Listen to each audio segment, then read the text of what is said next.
Good afternoon, everybody, and thank you for joining me as I record my very first video of spring. Yes, we started spring last week, and it shows.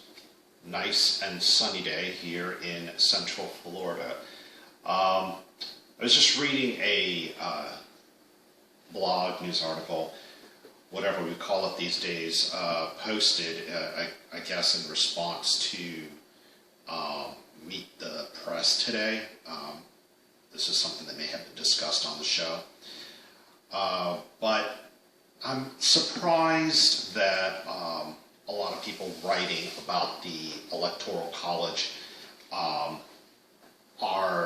it seems to be that they're saying that it's a waste of time for Democrats to make an issue of abolishing it, because 3 of the Democratic candidates for president in 2020 have called for the abolition of the Electoral College.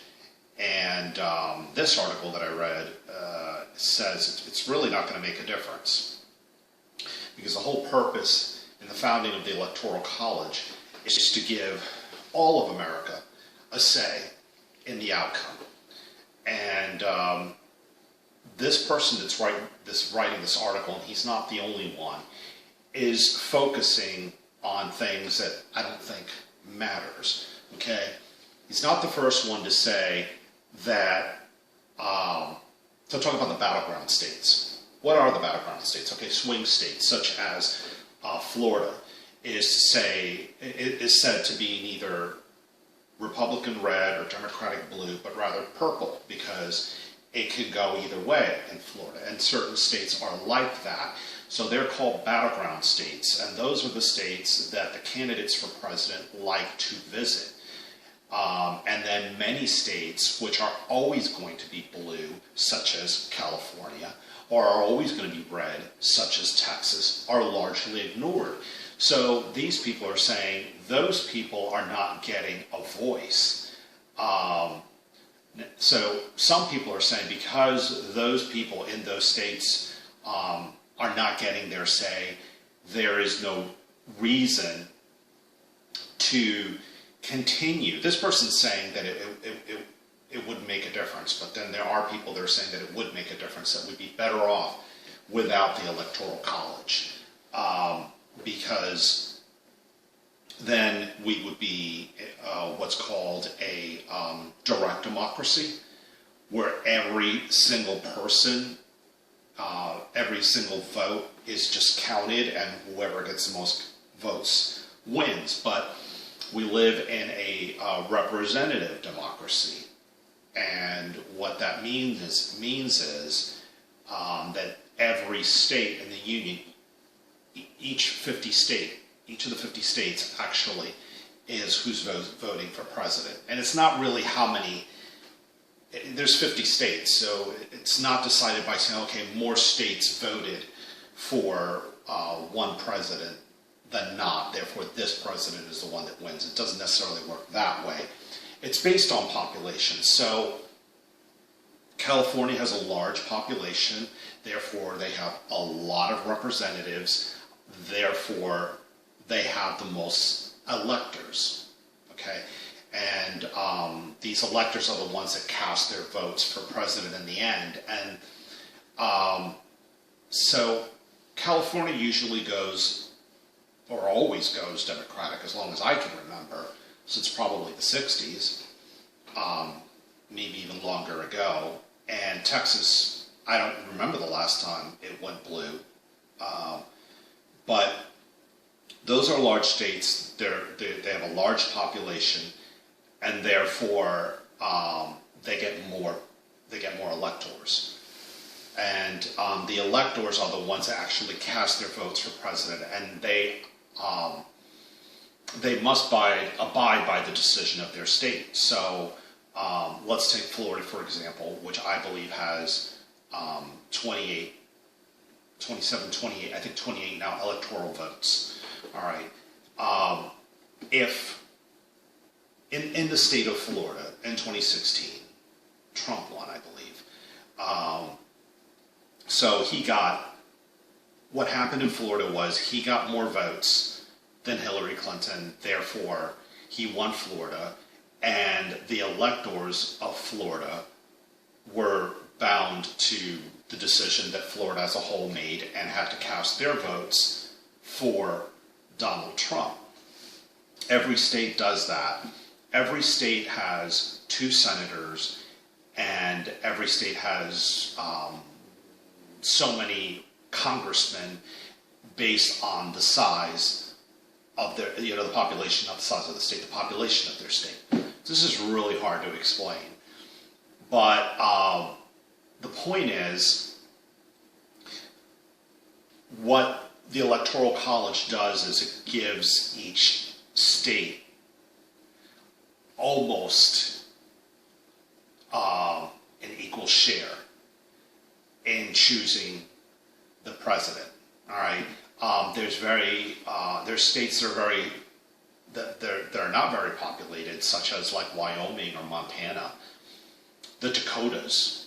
I've met one person that I think she lived in Montana. I'm not even sure if it was Montana or Wyoming. I've never even visited those states. A lot of people don't live there, but there are people that do live there, and they should have a say in choosing the president. So, yes, there are battleground states, and yes, the candidates are going to go to that select few. This article that I read said there's about 14 battleground states, Florida included. And the candidates for president are going to come here, and they're going to spend a lot of time campaigning. And so this person is saying that's not really fair. And not even this person that wrote this article. There's a lot of people saying that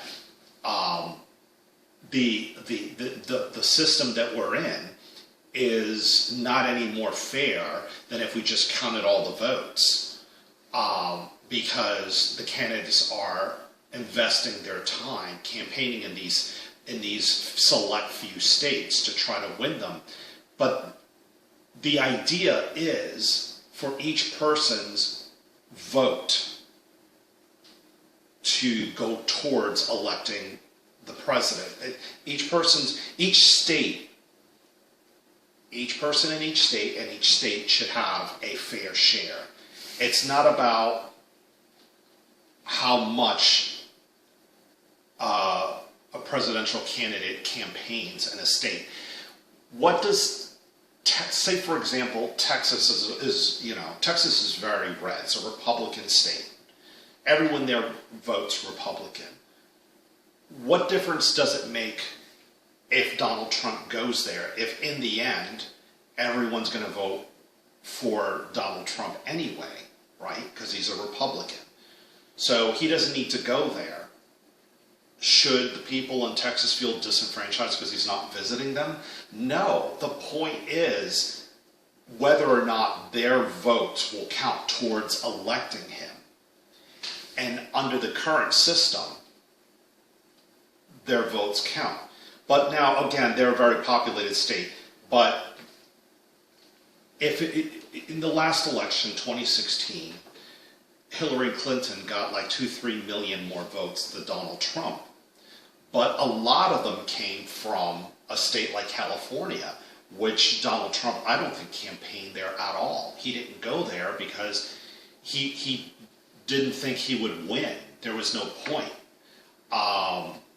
Under a direct democracy where every vote counts, yeah, it might have been a good idea for him to go there to pick up some additional votes. He might have campaigned there, but it wouldn't have been enough to flip California red anyway. But I guess under that scenario, states wouldn't have to flip, because again, it would be just based on votes. But it's not. This is a better system, because under a direct democracy, because so many people live in California and in New York, New Jersey, states like that, they would be choosing the president election after election after election. How is that fair to the other 47 states? It's not. So the Electoral College gives everyone a fair share in deciding who is going to become the next president. But it's I recognize that five times Republicans have won because of the Electoral College, and have lost the popular vote. It hasn't happened yet where a Democrat has won the Electoral College and lost the popular vote. So I can understand why they would want to change the rules. But really, the best thing to do is to try to flip some more states, turn them blue from red. And the way to do that is to campaign in those states, not just the battleground purple states, but in the red states as well, the ones that at least lean purple, or I should say lean blue, and try to get them to flip. And you do that by going there and campaigning, which is what Trump did, like in Wisconsin and Michigan, Pennsylvania. Those were states that weren't expected to go Republican, but they did, and it's because he spent a lot of time there campaigning.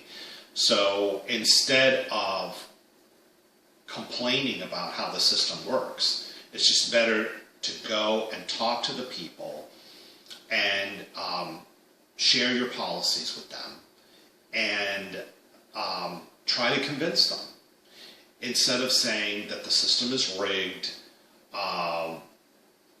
That's not going to get anyone anywhere. All right, and the Electoral College, you can't just decide that you're not going to abide by it. I mean, they filed lawsuits in 2000. I'm surprised that it didn't happen in 2016. But that's just, people need to be persuaded. You can't just rearrange the rules to suit any one particular party. So that's all I have to say on the subject. And I hope it all made sense. I was like listening to myself and felt like I wasn't even making sense to myself. But it's a complicated. It's a somewhat of a complicated issue to discuss, and maybe I need to study a little bit more, and maybe we'll do this again. But anyway, I want to thank you for watching. I want to thank you for listening and hopefully agreeing. And if you didn't, continue watching my videos. I'm sure over time you will find yourself reluctantly agreeing with me. Thank you. That's all I have for you today. The 2020 now forgotten Democratic candidates for president who call for the abolition of the Electoral College are Senators Kirsten Gillibrand and Elizabeth Warren, Mayor Pete Buttigieg, and ex-Congressman Beto O'Rourke. The four presidents who lost the popular vote was Rutherford B. Hayes in 1876, Benjamin Harrison in 1888, George W. Bush in 2000, and Donald Trump in 2016.